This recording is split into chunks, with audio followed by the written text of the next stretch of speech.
When something spooks you in the night, do you light a little candle like this and walk around?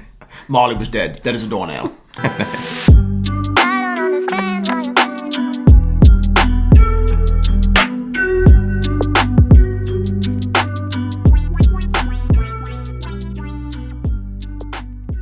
What's up, Watchman? I'm Christian, the curator of the Theater National Shop. I'm Willy Wonka. I call Sally Silly Wonka because all she does is eat candy. All right, today I'm wearing an AP. Michael's wearing a G-Shock for a good reason. I bet. Is the Pope Catholic? Did I use that expression right? And we're talking about a lot of topics today. Obviously, Watch News is down to our Watch News. We're talking about Glashutte Original and whether or not it is fair to have a fucking problem with Glashutte Original. Okay? Interesting, yep. And the second topic is really about like the starter Rolex, right? The Rolex that you get if you can't afford a real Rolex. It's the Rolex that you give as a gift. It's all that. And it also happens to be my favorite Rolex of all time. Okay. So we'll talk about all that stuff in a little bit. Today's episode is sponsored by our friends over at Friedrik. I have been enjoying their Palissy briefcase for probably 3 months now, wearing it constantly. I absolutely adore it. We'll talk more about that later. Lovely. So let's get into it. What's the reason you're wearing this stupid watch? Oh, for my episode. Oh, talk about that later? Yeah. All right. We're recording Tune in. Episodes. You know what happened is when Christian's in control of things, they don't go that great. So I oversold this month so far as sponsorships. We're making too much money, right? Yeah, honestly. And so then I was like, I oversold. I was zealous, and then I said, "Oh shit, Michael, we can't do 4 lives this month. We have to do like 15 because Papa needs a brand new bag." Papa needs a brand new bag. So honestly, it wasn't because of that. It was because people asked, and I had a hard time saying no. It wasn't even. Your job is to sell. My job is to freak out. Always. When I was in software, same thing. We need 10 of these by tomorrow. It's like impossible. It's like, well, we sold it. And guess what happens? You got it done. Yeah, always. But I think that we're pretty fair. No, we're fair. We're fair. It's just that with us in front of the audience. Listen, while this is on, Poppy's a good boy. I forget what I was telling, but I was like, I know it sucks that your company's crazy. Every single company is crazy because for the company to make max profits, they have to push you till they can't push you anymore. Right. And that is every single company. So anyway, I'm wearing an AP. I'm wearing an AP because I rolled out of bed and I was gonna change my shirt. Michael told me to keep this on because it's cool. I thought it was funny, yeah. And then I got yelled at. But I'm wearing an AP Royal Oak, beautiful watch. I'll probably sell it at some point, but I enjoy it too much to sell it now. I just love this watch. I'm hoping to get another AP Royal Oak pretty soon. 38 millimeter chronograph. If you've watched this channel a lot, you know this. I can't wait. I recently almost hoped for a second that they didn't call me because it's a lot of money. It's like $40,000, which is way too much money for a watch. It's useless, right? And I think I was going through like a bit of a spell where I was like, wow, what am I doing? Why would I spend $40,000 on a watch? Like, who the fuck are you? You know, that's me looking at ShopRite brand pasta and like Rayos. First of all, it's Rayos, but really, DeChico is fantastic. Like those are. But it's 99 cents versus $5. And you really buy the cheap one? Always, yeah, 99 cents. Really? I got to disagree with you there because it's $4 to have the best, or $4 to have really good stuff. Whereas this is $40,000. What is wrong with you? Dude, you take care of the cents, the dollars take care of themselves. Glashutte Original. Yes. Okay. Now this is a Swatch-owned company. That it was actually one of the first premium watch companies that I really fell in love with, and I'll tell you why. So I grew up in a suburb outside of Short Hills, New Jersey. Yes. Right? Yep. And Short Hills is a mall. It's a fancy mall, right?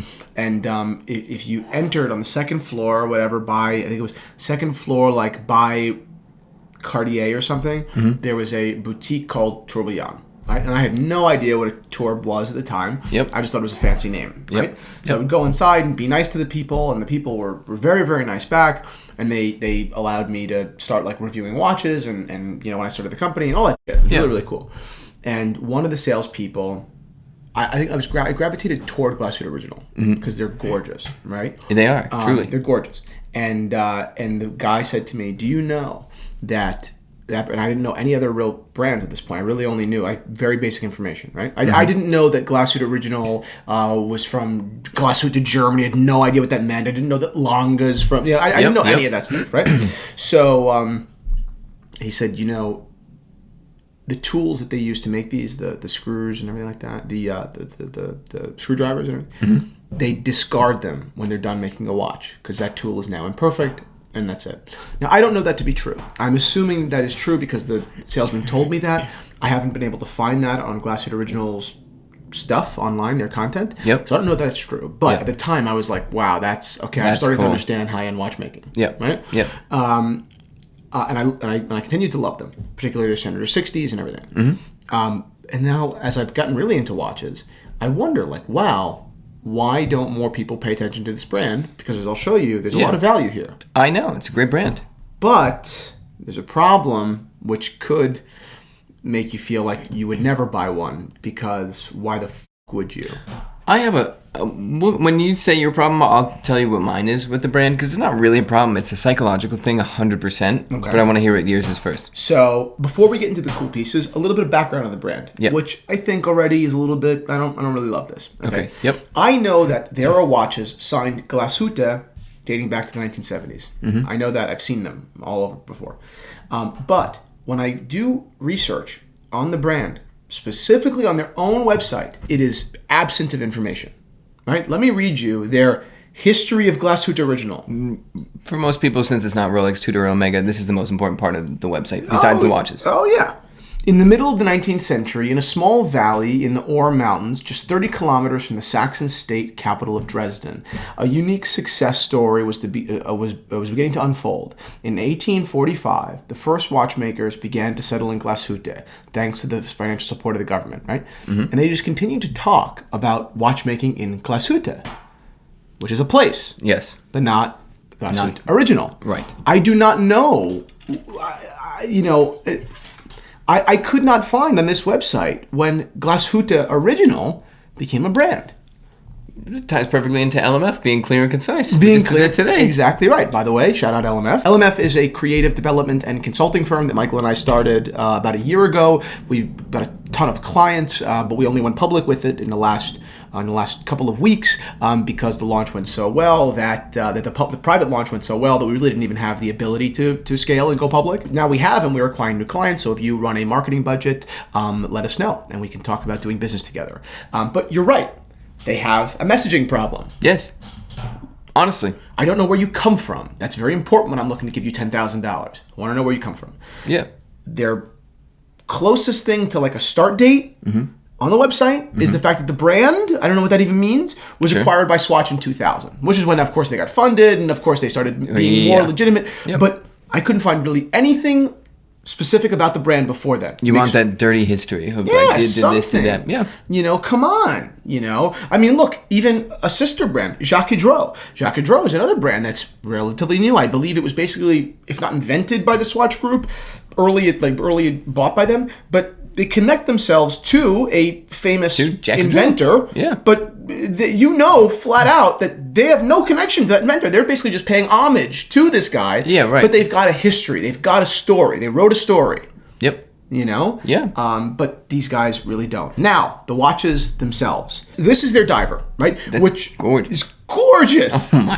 Even the strap, like I don't even with a very very thick nylon, double thickness or something. Insane. Yeah. Rose gold, obviously. Now this is a style of diver that they had in their archive. So this is not a new design, which I love. I love their date placement. It's perfect. That is a gorgeous watch. Fantastic watch. In-house movement, everything. Yep. $22,000. Not cheap, but pretty aggressive. Solid rose gold. Yes. Yep. Yeah. Obviously, you're comparing it to other solid gold dive or sports watches. They're a little bit cheaper than some of the competitors, but I don't think enough. The comp in Omega is $24,300, which is the Seamaster coaxial chronometer in rose gold. It's not that fair though because this has a helium escape valve. It's incredibly useful technology. So that they're $2,000 and change under competitor. Yep. But they don't have nearly the clout that Omega has, and I do think the clout matters. I think this watch should be $20,000 flat, and it would be like hard value. Yes. Hard Agreed. value. Fully. That being said, moving deeper into their collection, you find even more value, right? Oh, I'm sorry. The watch also comes in steel at $10,200. Beautiful. I would say that immediately in the store, I'd be like, too much. Too much. No way. Rolex Submariner isn't that much money. Yeah. It's exactly what I would say in the store. Yep. Even if it's casual, you'd be like $10,000. Too much. You put that watch at $9,000. You drop it 10, 15%. Now you're in competition. Give me really good service. Drop it 10% and give me really good service, and I think that you've got a value add, right? But now, once you go further into the collection, you've got some really cool shit. Yeah. Okay. Yeah. So now this is their Senator Observer, and it's a really big watch at 44 millimeters. That's but a pancake. The reason why I like this watch is, yes, you can see how there is influence from other German watch company, Lange specifically. Yep. But it's not a direct ripoff. It's not. It is original enough. It is Glashutte original enough for me to say not a ripoff, a cousin of, inspired by, sure, but individual. Yeah, right. And again, 44 is a big watch, too big for me. Yes. But the perfect size for many guys I know. Yep. Right? Big Rich John, my Rich Uncle John. Tori, a lot of guys. Yeah. This is $10,200. And you put this against the competition. Yep. Again, I know this is a steel watch and the Pateks and all that stuff. Those are gold, but you're talking about over double the price, and I think the quality here is far better. Again, the size is too big for me, for most people, but for me and for many. Yeah. But if you can swing this watch, insane value at $10,200. Agreed. 44 millimeters, though. I feel like that even starts to affect design of the watch. That's a huge watch. But look how well proportioned the dial is. Oh yeah, The dial works. It works. There's not a lot of space, but it is one of those things where I'm like, that's like that to It's me. big. But it's so you're right. Proportionally, that could be any size. That's how I felt. It's just massive. I said, when I saw this, I said 44. That looks 40. Yeah. You know? It looks whatever size they say. Exactly. Yeah, for real. Now, here's the problem. And here's why a lot of people buy Glashutte Original, and also why a lot of people don't buy Glashutte. Yeah, right. It's their Panomatic line. Yeah. And they make the Pano Reserve and the Pano Lunar. Mm-hmm. Okay? Yep. These are in rose gold. $18,700. Sure. Okay? Yep. For stunning, but Lange 1 moon phase ripoffs. Yeah, that's pushes them to Steinhardt with Rolex kind of adjacent. You're like, oh, so you're not like a real brand. The problem is, where it becomes more difficult, is the quality is insane. Yeah, right. The quality. Wow. Look at that movement. That is crazy. So that's where it's like, wow, okay, so you're not just stealing the design, you really are. You really tried hard to make hell of a watch. Yeah. Look at the finishing. Wow. It's insane. Yeah. Now, a couple of years ago, when when everything was still a little bit asleep, and a Lange 1 was $25,000 and this was $18,000 or $19,000, I get it was closer. But now these are $18,000 and the Lange 1s are starting at like $32,000, very quickly entering $35,000, $38,000, very, very quickly. Yeah. Right? So they become deals. These become deals. Yeah, that's what I mean. It's a deal. Not to mention, you can get these watches, again, not to say you should buy it secondhand. You can buy it from the store, and maybe you should buy it from the store. But you can get these watches secondhand at 10 to 20% lower than the retail. Yeah, and you know what's interesting? We talked about this yesterday, actually. The Rishepi. We talked about that yesterday, about how at the end of the day, like, yeah, we both get the Rishepi because there's something about it. Yep. And really, buying a Patek Calatrava is for you. Not many people are going to be like, wow, is that a Calatrava? Same thing here. Even more directly, like, who's going to be like, is that a Lange? Besides some watch nerd. $18,700. Obviously, these watches don't just come in gold. They also come in steel. Yep. Now, they also make this watch, which makes it even more value. Ridiculous. Same movements. Insane. In steel at $10,100.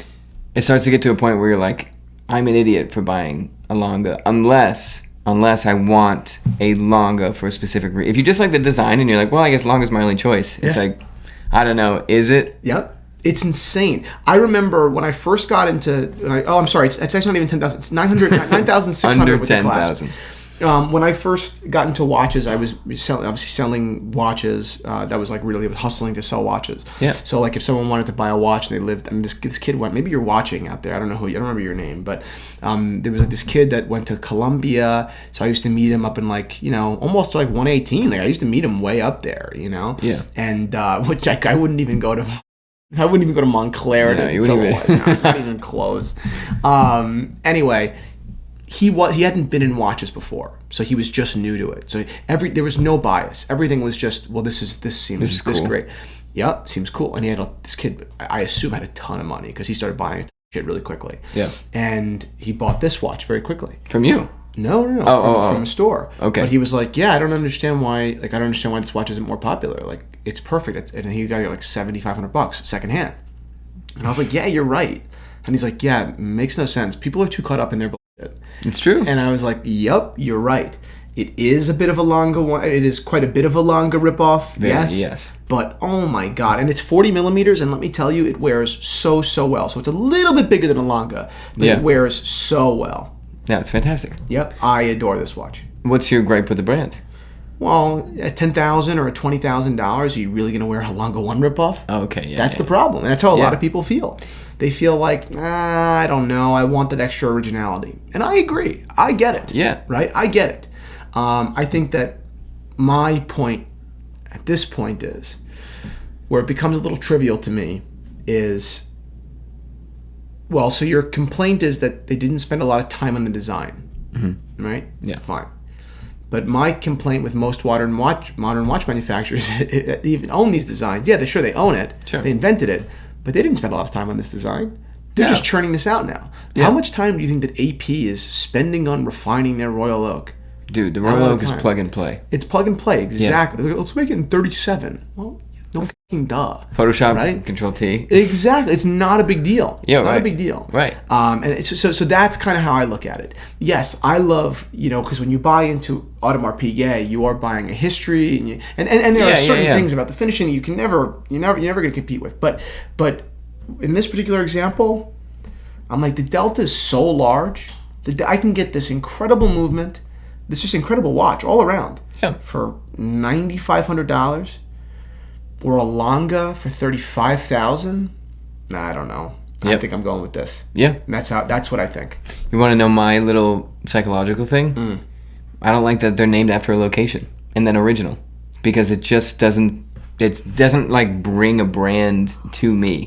Do you know what I mean? But are you feeling that way because we already talked about the fact that it's not? I always felt like that. Really? Like, would you buy a clothing company called New York? Well, no. Yeah, that's it. Yeah. Like, and it's not enough to get me to stop from it, but I've always been like, like just that name isn't. Yeah. It doesn't. There's not a presence behind that name. There's a location behind that name. Like, it feels like you shot too broad. Yeah. Like if a watch company Put that came away, out. by the way. What, this? The gun. Dude, not this is a gun. Okay. This is bad gun.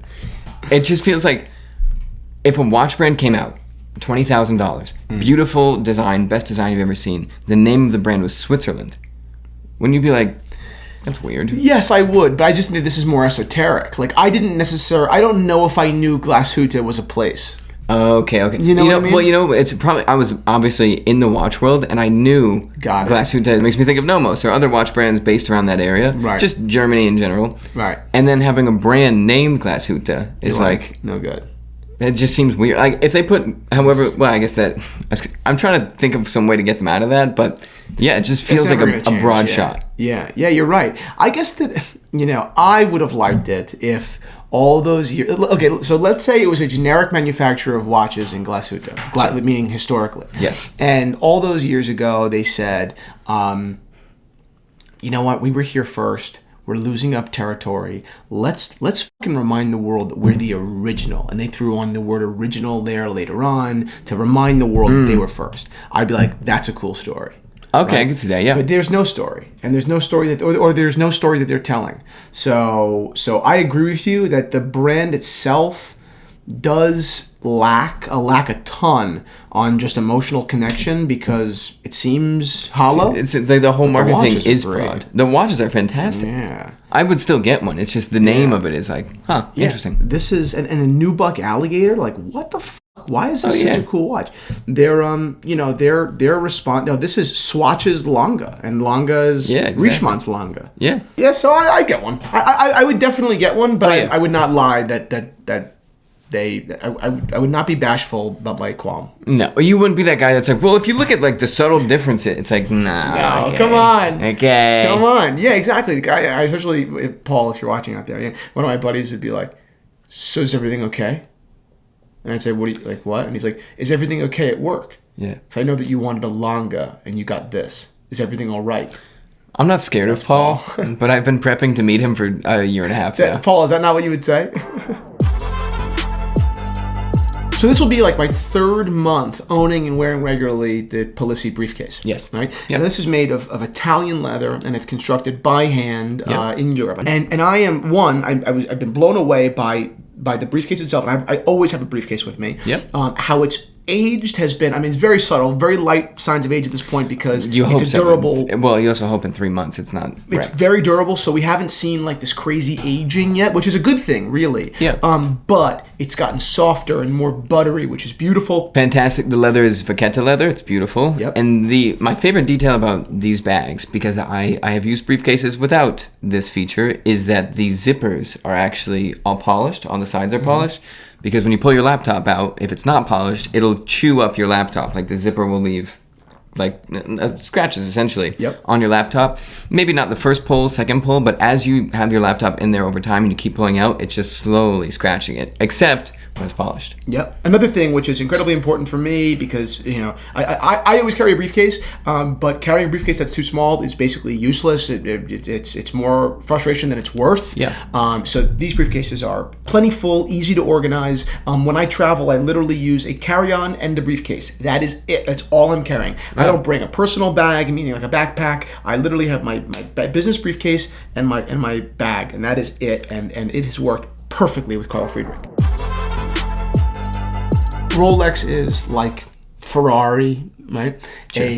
A tremendous status symbol. It is more of a status symbol than maybe it even is a manufacturer of fine goods. It is, yeah. Not to say they don't manufacture fine goods. Yep. Ferrari does and Rolex does. But what is the reason people are buying? A Ferrari, a Rolex. Exactly. Why wouldn't most of the people that I know drive a Genesis? Right? It isn't because it isn't a great car. It isn't because it's not a better car than an S-Class, right? In that instance, Mercedes. Yeah. It's because they choose to buy the status symbol, not the object itself, right? Very true. Now, with all things, there's always an entry level. Right? There's always an entry level a piece that gets cred, but you kind of snuck in a little bit. The watch that you picked for this is very interesting. I would not have put this as entry. Well, because this is how I felt. I see. I see. Bought it. Right. So the watch we're talking about today is the Datejust, which is probably one of my favorite watches of all time. What I think is the most durable watch of all time. What I think is the most versatile watch of all time. One of the most historical watches of all time. We'll talk about the history in a second. Yep. I think it's just this. It's a perfect watch. It's a perfect watch. I would say the Datejust. Obviously, it can be beat in any one section for something. Well, sure. But altogether, possibly the greatest watch of all time. Yes, I agree. And I'll show you some examples of Datejust in a second.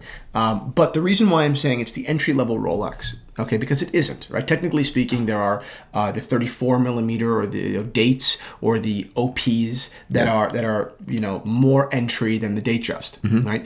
But in my experience, which is obviously anecdotal, people that aren't into watches don't even know those other watches exist. The Datejust is the entry-level Rolex. This is true. To people. Like, what's an OP? They don't know what an OP is. Yeah, I bet you that a significant portion of people, they saw an OP or a 34 millimeter date, they'd be like, yeah, it's a Datejust, right? It's Datejust, Well, no, it's actually, they don't know. I have no idea. The Datejust is famous. Yep. Okay? I understand now, yeah. A little bit of the story. 1945, Rolex decided to commemorate their 40th anniversary. Yes. Okay. Now, they decided to commemorate this with a culmination of a couple of their big achievements. Number one, their Oyster case. which they patented and they introduced to the world in 1927. And this shows you how great of marketers that Hans Wilsdorf specifically was, even back then. Oh my God. Right? He's an insanely good businessman. Instead of just telling the world we have an oyster case and explaining what that was, he put a watch on the wrist of a woman named Mercedes. Her last name is something with a G, Gleitz or something. I don't want to mispronounce it, but on a female swimmer, right? And it's kind of cool, and it goes to show you something that it was a female swimmer even back then. Yeah, because Rolex has always invested heavily into female empowerment, right? Yep. Very much into like the powerful woman, right? Yep. And she swam the English Channel with this watch and came out the other side with a working slathered in animal fat and everything. It's disgusting. Yeah. Right? Disgusting. Yeah. And the watch was fully operational, which was never, watches were dust proof before that. The idea that a watch could even go anywhere near, watches didn't even keep accurate time right that long before that, Yeah. So this was a remarkable achievement. So that was a big one. But there was a problem with the original Oyster, right? The Oyster case, the movement, right, which it's protecting, is only actually safe when it is in fact sealed, right? Sealed by the crown. Yep. So now when would one have to unseal the crown? Well, to wind the watch. Before automatic, obviously. Exactly. Yep. So Hans Wilsdorf said, okay, how can we decrease the likelihood of water damage? Meaning, how can we make sure the user has to unseal it as infrequently as possible? Because people will just always not screw the crown back in. They'll go swimming with their watch. It'll break. You said this was waterproof. What happened? Always. So it comes out with the Oyster Perpetual. Now it's the perpetual movement. So now it is the Oyster Perpetual. Beautiful name. Now that's 1931. Beautiful name. Oyster, when everybody else was like dustproof, waterproof. No, this is an oyster. Amazing. How beautiful is that? Fast forward from 31 to 45, Rolex is celebrating their 40th anniversary, and boom, culmination, right, of the new edition. Now it's the Oyster Perpetual Datejust. Yep. Right? And introduced a new bracelet to the entire collection. A bracelet that we'd come to see on GMTs years later. Bracelets that we'd come to see on almost every, on day dates, on everything. It's one of the most famous bracelets of all time. The Jubilee bracelet. This watch just blew up the world. It's, now, sure, it's looked at as the entry-level Datejust, but it was on everyone, right? Especially considering just continuing marketing, knowing human behavior. The fact that it clicked exactly at 12, when other watches would slowly, if it was the 5th of the month, it would slowly turn to 6. Yep. Not Rolex, it would click, and you'd hear it click. Unbelievable quality. Yep. Right? You got Churchill, who actually didn't buy his Datejust, but wore it proudly after Hans Wilsdorf himself gifted him the watch as a product of his bravery, or in thanks for his bravery during the Second World War. Yeah. Right? You've got Martin Luther King Jr., you've got Ronald Reagan, you've got the Dalai Lama, for God's sakes. Yep. And of course you've got Harrison Ford, which doesn't seem to belong on those things, but the guy was Indiana Jones. Yeah, I was gonna say. And he was Han Solo. It belongs in a museum. Maybe I'll put him above Dalai Lama a little bit. Name one movie the fucking Dalai Lama was in. I can't, dude. Thank you. Okay. So anyway, and that's just a small list of the people that have worn Datejust. Right? This was, in many ways, to many people, the leader's watch before the Rolex, before the Day-Date. Oh, yeah. Right? This was the original leader's watch. Yeah. And was recognized as such for years after, and until today. Right? The Datejust is an absolute icon that should always be worn proudly. The broader the audience gets, obviously, it's more common for the people within the audience to not really have historical awareness. Of course. So you end up reducing all that history to you couldn't get a sub, right? Yeah. And I don't feel that way at all, and that's my problem with this entire fucking conversation. Yeah, it's interesting because I obviously just put my name on the list for a Datejust. Yeah. And I'm in no rush. I could have put my name on the list for, well, not for anything. There's some prohibitive costs there. But for anything that I wanted in the sports line, pretty easily. But I wanted the Datejust. But a lot of people I know that are they're adjacent to the watch world. They're not super deep in it. They're like, well, I put my name for the sub, but then I said I'll take anything that I can get. That Even a Datejust. Yeah, that's the exact sentiment. Like, they're like, oh yeah, I put my name in a sub. The guy called me for a Datejust. Like, yeah, I just grabbed that for now. See? It's like, what? It's very interesting. Meanwhile, this is historically important, elegant, in my opinion, far more versatile than the Submariner. Not to mention more variations, infinitely more variations. Rolex has always been bolder, right? You had all these different dial configurations. You have all different hand configurations, all different colors. The Datejust is in my opinion, one of the pride and joy of the Rolex collection in so many ways. Yeah. So it was my first Rolex. It's not I've bought a Rolex since. It's not my last Rolex, but it will be the last Rolex I ever wear. I have no question about that. Yeah, you're planning on getting killed in it. Right? I'm planning on getting killed in that watch, right? And we have built so much of our community on the back of watches like the Datejust and Omega Seamaster, watches that aren't the most expensive watches in the brand's collection, right? Yeah. But watches that are, again, versatile, incredibly well made, historically important. Again, obviously, shameless plug. Right now, I do whatever I can to find interesting and beautiful Datejust to offer in the Theo and Harris shop. Because everyone that buys one thanks me years later, and I'm still in contact with people that have sold watches to in general, of course, but Datejust specifically because they were more expensive on the shop, and people mark occasions with them, whether it's graduation or wedding or any host of things, and it's just such a special watch for me. Right now, we've got a couple in the shop that I encourage you to go take a look at, and maybe put some photos up here now for your enjoyment. But the amount of variations, personality, character, unbelievable. The Datejust is, yes, to most people, the entry-level Rolex.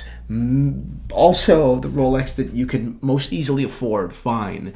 But you're talking vintage Datejust. Yeah, but even new Datejust, relatively. New I'm comparing to OP. Oh, yeah. Well, I just mean when I say most people, it's to the masses, right? Yeah. But I think it's low key, or super high key. So you like a Gen Z right now, the best. The best. When I was flipping watches, I had a lot of Rolexes, obviously, as you do. But when I was having my own, I obviously had my own collection, and then when I was flipping, I had plenty of dates, just regular old Oyster Perpetuals, 32 millimeters or 34 millimeters, anything in that era. Mm-hmm.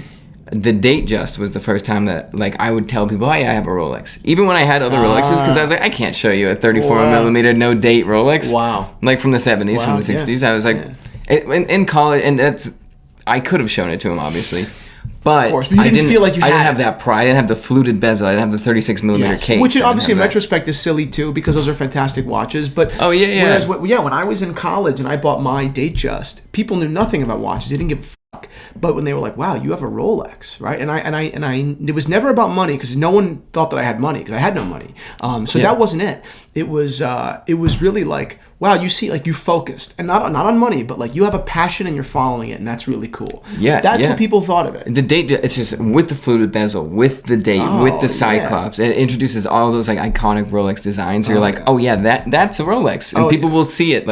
If you have an OP on with no Cyclops and no fluted bezel, I feel comes second to the Cyclops. So if someone's on the train looking across, they'll see the Cyclops and be like, that's a Rolex. Yeah. You know what I mean? It's amazing. I absolutely love it. I'm so lucky to have one. I'm lucky to have a collection of them in the Theo and Harris watch shop.